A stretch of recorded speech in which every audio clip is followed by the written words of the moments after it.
সবাইকে পবিত্র মাহে রমজানের শুভেচ্ছা। রমজানের এই পবিত্র সন্ধ্যায় আমরা চলে এসেছি রাজধানীর অভিজাত এলাকা গুলশান ২ ও লেকশোর গ্র্যান্ড হোটেলে।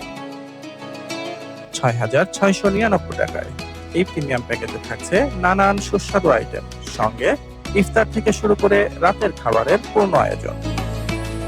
চলুন শুরু করা যাক আজকের এই প্রিমিয়াম ইফতার জার্নি।